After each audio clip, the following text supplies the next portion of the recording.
Juan 6:5. Cuando Jesús alzó la vista, vio una gran multitud que venía hacia él y le dijo a Felipe: ¿dónde compraremos pan para que coman? Esto lo dijo para ponerlo a prueba, porque él ya sabía qué hacer. Respondió Felipe: ni con el salario de 8 meses podríamos comprar suficiente pan para darle un pedazo a cada uno. Otro de sus discípulos, Andrés, hermano de Simón Pedro, le dijo: aquí hay un joven que tiene 5 panes de cebada y 2 pescados. ¿Pero qué es esto para tanta gente? Hagan que se sienten todos, ordenó Jesús. En ese lugar había mucha hierba. Se sentaron y los varones adultos eran como 5,000. Jesús tomó los panes, dio gracias y los distribuyó a los discípulos y ellos a los que estaban sentados. Igual los pescados, y comieron hasta saciarse. Una vez satisfechos, dijo a sus discípulos: recojan los pedazos que sobraron para que no se desperdicie nada. Así lo hicieron y llenaron 12 canastas con los pedazos de los 5 panes que les habían sobrado a los que habían comido. Al ver la señal que Jesús había realizado, la gente dijo: en verdad este es el profeta, el que ha de venir al mundo. Comenzamos leyendo que Jesús alzó los ojos y vio una gran multitud que venía a él. Pero si lees los otros evangelios, no solo dice que los vio, pero también cómo los vio. En el evangelio de Marcos dice: vio una gran multitud y tuvo compasión de ellos, porque eran como ovejas sin pastor. Jesús cuida a las personas. Siente compasión hacia las personas. El milagro surgió de su compasión. Y quiero que sepas que hoy Él ve tu más grande necesidad. Está consciente de las situaciones que vives y las cosas con las que luchas, y su gran corazón te está anhelando. Quiere ayudarte. Es nuestro fiel y compasivo sumo sacerdote. Es el mismo ayer, hoy y siempre. Su gracia y su compasión se notan más conforme estudias otros evangelios y ves la historia de este gran evento. Jesús estaba cansado. Los discípulos estaban cansados. Las escrituras dicen que fueron y vinieron tanto que ni siquiera tuvieron tiempo de comer. Y encima de esto, Jesús acaba de recibir la noticia de que Juan el Bautista, su primo, fue asesinado. No era algo casual. Oye, mataron a Juan, pero por supuesto era algo despreciable. Herodes, en estado de ebriedad lujuriosa, cuando su hijastra comenzó a bailar ante él una danza sensual, le dijo: te daré la mitad de mi reino. Y ella dijo: no quiero eso, dame la cabeza de Juan el Bautista en una charola. Mandó a que lo decapitaran y frente a todo un vestíbulo de banquete atiborrado mostraron la cabeza de Juan. Y la noticia llegó a Jesús. Tienes que entender que Juan sabía más del misterio de Cristo y entendía más sobre Jesús, el Hijo de Dios, que cualquier ser humano vivo. Tenía más comprensión de Dios que cualquier otro. Y seguro Jesús sintió mucho esa pérdida, no solo porque era su primo, no solo porque fue un crimen de naturaleza horrenda contra él, sino porque la única persona que entendía su llamado y ministerio ahora estaba muerta. Y le dijo a sus discípulos: vamos a un lugar solitario a descansar un tiempo. Tomaron un bote y se fueron, pero las multitudes oyeron a dónde iban y viajaron a pie kilómetros. Y cuando Jesús y sus discípulos llegaron ahí, levantaron los ojos y veían multitudes. Así que en lugar de tener un merecido descanso, tendría que ministrar más. ¿Y sabes qué no hace Jesús? No dice: ¿qué rayos les pasa? ¿No pueden darme un día? No estaba disgustado, no estaba molesto ni ofendido. Fue movido a compasión hacia ellos, cubrió sus necesidades y les ministró. Maravilloso Jesús. Y en ese lugar desierto surgió una gran necesidad. No tenían nada que comer. Las personas habían viajado mucho y no había comida para ellos. Y Jesús le preguntó a Felipe algo para probarlo. Le va a revelar si Felipe es espiritual. Le va a revelar cómo ve la vida, pero antes de ver su respuesta, quiero que notes de nuevo en el verso 6. Habla de Jesús, pero dijo esto para probarlo, porque él ya sabía lo que iba a hacer. Eso nos dice 2 cosas. Número 1, Dios no siempre te dice todo lo que sabe. o lo que planea hacer en una situación en particular, aunque me gustaría que lo hiciera. A veces deja salir lo que está adentro a la superficie y la presión tiende a hacer eso.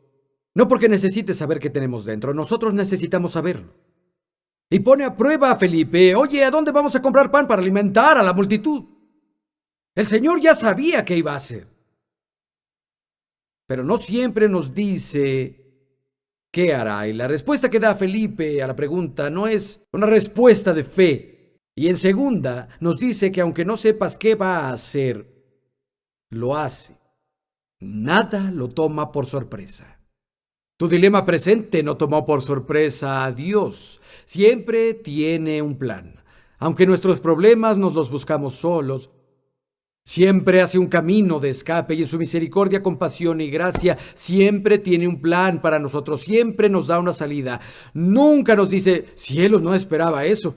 Oye, Gabriel, ¿tienes alguna idea? Estoy impresionado. Nunca había visto a nadie con tantos problemas. Esto es malo. Nunca, jamás lo tomas por sorpresa. Y ojalá supiéramos confiar en eso y dejarle nuestra ansiedad a Él. Toca a tu vecino y dile, Dios tiene un plan. Cuando esa gran necesidad se presentó, podemos decir que respondieron con dos formas de pensamiento. Y casi todo el mundo aquí va a estar en una de estas dos formas diferentes. Está Felipe y está Andrés, dos reacciones diferentes.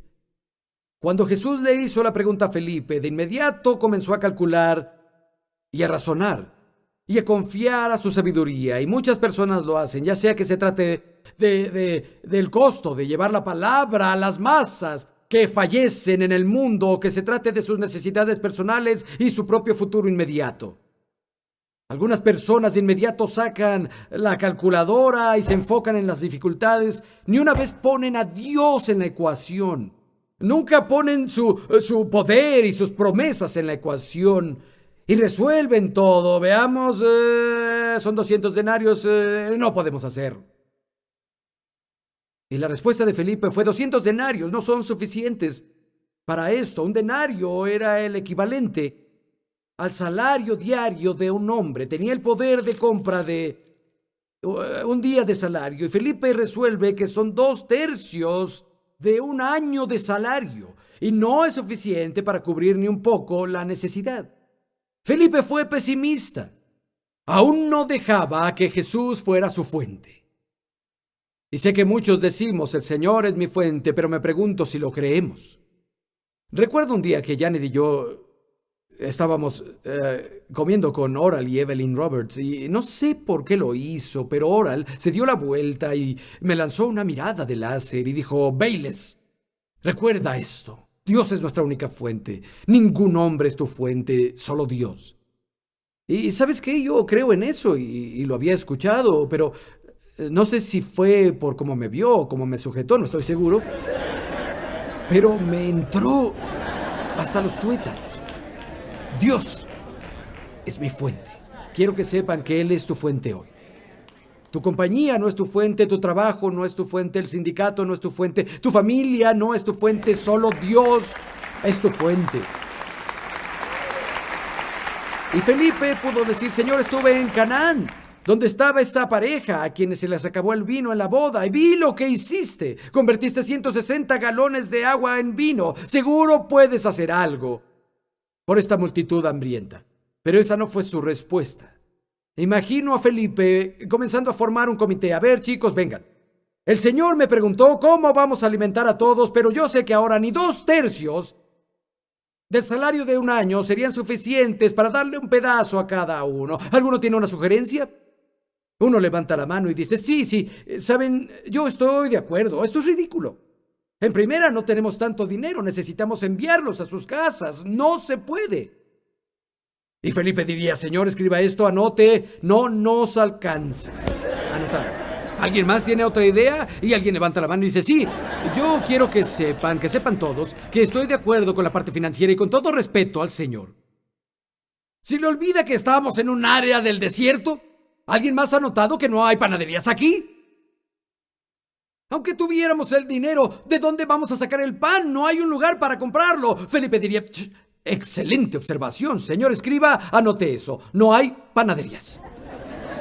¿Alguien más tiene algo que decir? El tercer chico diría: bueno, sí, dime. Bueno, estaba pensando que incluso si fuéramos a la aldea, aunque hubiera una mega panadería donde pudieran hacernos pan, ¿quién podría hacer suficiente para tantas personas? Hay 5,000 hombres, debe haber al menos otras 5,000 mujeres y niños. Incluso si camináramos hasta encontrar una aldea con una panadería abierta, ninguna panadería nos haría tanto pan. Felipe diría: estaba pensando lo mismo también. Señor escriba, anote eso. Y comenzaría a escribir. Calcular, pensar, una y otra vez usando la perspectiva humana. Y Felipe pudo decir: incluso si hubiera una panadería que pudiera vendernos suficiente pan, aunque tuviéramos el dinero, no tendríamos el poder humano para alimentar a tantas personas. ¿Te das cuenta de cuántas personas se necesitan para alimentar a una multitud? No tenemos los recursos. No se puede hacer. Y para ese entonces, Andrés aparece. Y Andrés revisó la misma situación y descubrió lo que sí tenían.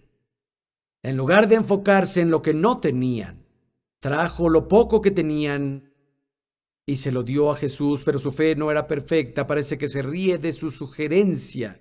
Tenemos a este chico, tiene 5 gasas de pan, 2 peces pequeños. En griego dice que tanto el pan como los peces son muy pequeños. Andrés era optimista, pensaba que la posibilidad existía. Era poco, era el pan de un hombre pobre, era escaso y solo el más pobre lo comería. Tenían estas hogazas de pan y un par de sardinas, no es mucho. Pero cuando las puso en las manos de Jesús se volvió mucho.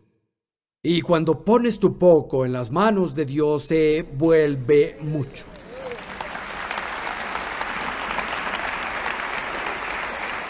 En lugar de ser como Felipe, concentrándote en hablar y señalar lo que no tienes, ve lo que sí tienes. ¿Qué estás haciendo en tu situación? Verás, Andrés puso el material para un milagro en las manos de Jesús. Recuerdo que leí una historia hace unos años sobre una iglesia coreana. Hoy es la iglesia más grande en el planeta Tierra. Fue al principio y estaban luchando con un programa de construcción y no tenían los fondos, y el pastor y su esposa se sacrificaron por ella y no había forma de seguir, y habló de lo deprimido que estaba. Y en uno de sus servicios una anciana se levantó. Ella era muy pobre y mostró un pequeño tazón de porcelana y dijo: este tazón es lo único que tengo para comer y solo tengo una cuchara con la que como. Era una cuchara de porcelana. Y dijo: estoy dispuesta a dar esto, puedo comer en un cartón y usar los dedos, le doy esto a la iglesia. Y un empresario al otro lado del edificio se paró y dijo: yo daré $10,000 ahora por ese tazón. Y comenzó una reacción en cadena. Y pudieron construir todo el edificio y terminarlo. Pero fue gracias a una anciana que ofreció sus panes y peces. Dios hizo el milagro a partir de un tazón roto de porcelana. Es sorprendente lo que Dios puede hacer si estás dispuesto a poner lo poco que tienes en sus manos.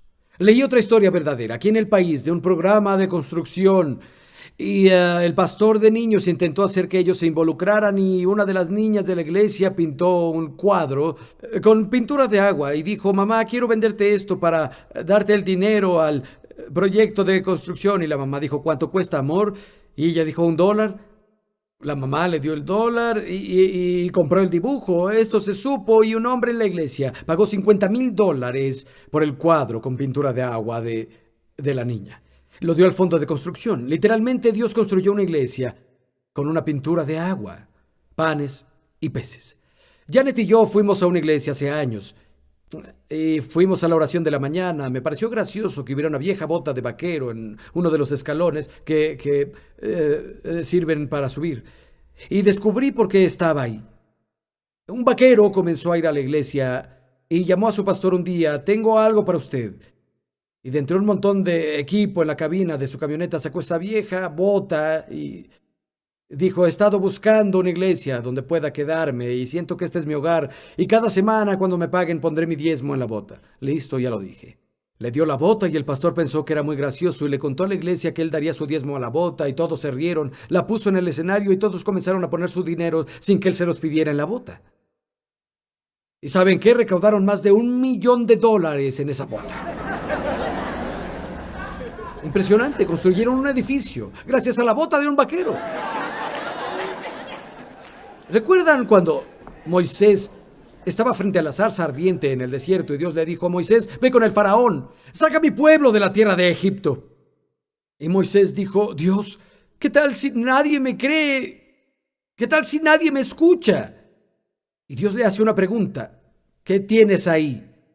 Moisés dice: una vara. Y se le da a Dios. Y si lees a partir de ese punto, en las Escrituras ya no se habla de la vara de Moisés. A partir de ahí se refieren a ella como la vara de Dios. Y Dios usó esa vara para liberar al pueblo de Israel de la tierra de Egipto. Con esa vara se hicieron todos los milagros, las señales y maravillas en la tierra de Egipto. Es lo que usó para dividir las aguas del Mar Rojo. En serio, si todos tienen una bota o una vara, si la ponen en las manos de Dios, es suficiente. Dios puede multiplicar. Y quiero animarte a que lo que sea que tengas, mucho o poco, dale tu talento a Dios. Canta con tu voz a Dios. Dale tu habilidad de pensar y resolver problemas a Dios. Dale tus recursos a Dios y pon un poco en las manos de Dios. Dáselo. Incluso si dices: tengo la habilidad de un tonto pan, es suficiente. Si ves este auditorio y el edificio son panes multiplicados, es todo lo que son. Las personas a veces me dicen: debe ser genial pastorear en Cottonwood, y lo es. Es un privilegio. Pero, ¿saben qué? Le doy a Dios mis panes, en verdad. Paso horas en las calles regalando cintas y hablando con alguien que se detenga lo suficiente. 3 veces a la semana. Voy a asilos, tomo mi guitarra y aprendo viejas canciones, Traigan a las ovejas y en el Edén, y camino por los pasillos y toco esas viejas canciones en los asilos de ancianos. Y entro a sus cuartos, algunos están abandonados por sus familias, y les leo historias de la Biblia y les sostengo las manos, corren lágrimas por su cara y oro para llevarlos a Cristo. Y luego cantamos himnos juntos. Todas las semanas estoy ahí, hago estudios bíblicos y hago otras cosas. Solo le doy mis panes a Dios. Y no es mucho, lo admito. Creo que si Dios nos ve y ve a una persona que dice: Dios, no tenemos mucho, pero aquí están nuestros corazones, tenemos nuestras Biblias y unos $, vamos a poner lo que tenemos en tus manos. El Señor sonríe porque sabe lo que va a hacer. Necesitamos poner el material para un milagro en sus manos. Jesús hizo un milagro. De nuevo, Andrés tenía que llevarle lo que serviría para hacer el milagro. Y el Señor sigue en el negocio de hacer milagros y hacer cosas sorprendentes. Alguien diga amén. Oh, sí. Por desgracia, hay muchas personas en la iglesia que piensan más como Felipe que como Andrés. Sales en televisión, eso es muy caro, no se puede. Sé que millones son alcanzados, pero ¿a qué costo? ¿Y sabes lo mucho que nos va a costar hacer eso? ¿Tienes alguna idea? Comprar una propiedad con esta economía, ¡qué locura! 200 denarios no son suficientes para hacer nada. Dios está buscando a los que piensan en posibilidades. Está buscando a personas del estilo de Andrés y no del estilo de Felipe. Aquí hay algunas cosas que son importantes en las que pensar para terminar. Los discípulos estaban ahí, a un lado del Señor, y les dijo: vengan aparte para descansar un rato. Y ellos mismos no tenían nada que comer. Andrés tomó el almuerzo del niño. Significaba que no solo la multitud, sino los discípulos también estaban en el lugar desierto y no tenían los recursos, no tenían comida. Pero cuando estás donde Dios quiere que estés, Él cubrirá tus necesidades. Incluso si tiene que usar la cara sucia de un chico en patineta. Dios siempre tiene a alguien. Y Él tenía a ese pequeño. No es impresionante eso, no es inesperado eso. Pero el Señor sabía lo que iba a hacer. Ya sea el niño en patineta o alguien con un traje Armani. alguien que puede cubrir tus necesidades. Dios siempre tiene a alguien. Alguien que puede abrir la puerta que tú mismo no puedes. Alguien que puede darte una introducción que tú no podrías. Alguien que te conecte donde tú no podrías conectarte solo. Alguien que comparta sabiduría contigo que necesitas para dar el siguiente paso en tu jornada con Dios. Alguien que puede cubrir tus necesidades. Dios siempre tiene a alguien. Sí, en serio. ¿Sabes qué? Yo creo que es mejor ser ese alguien que ser alguien necesitado. Y ambas partes son buenas. Es maravilloso ser el receptor de la bendición. Pero Jesús dijo que es mejor dar que recibir. Creo que le complace al corazón de Dios y decimos: Dios, ayúdame a ser la persona que cubra las necesidades de alguien. Dirígeme hoy, ayúdame a ser la respuesta a la oración de alguien. Paul Chase estuvo hablando aquí un domingo hace unas semanas. Tiene un gran ministerio en Filipinas y compartió una historia conmigo que nunca había oído.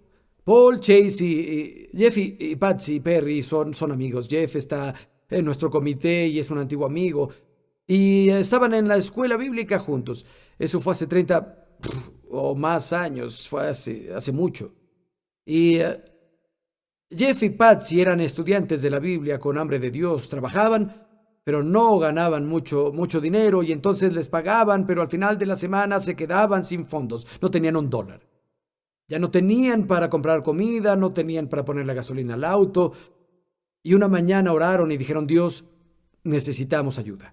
Entonces dijeron: Dios, solo te pedimos $20. $20 nos ayudarán a completar. Tendríamos para gasolina y para comida para la semana y nos pagan el otro fin de semana.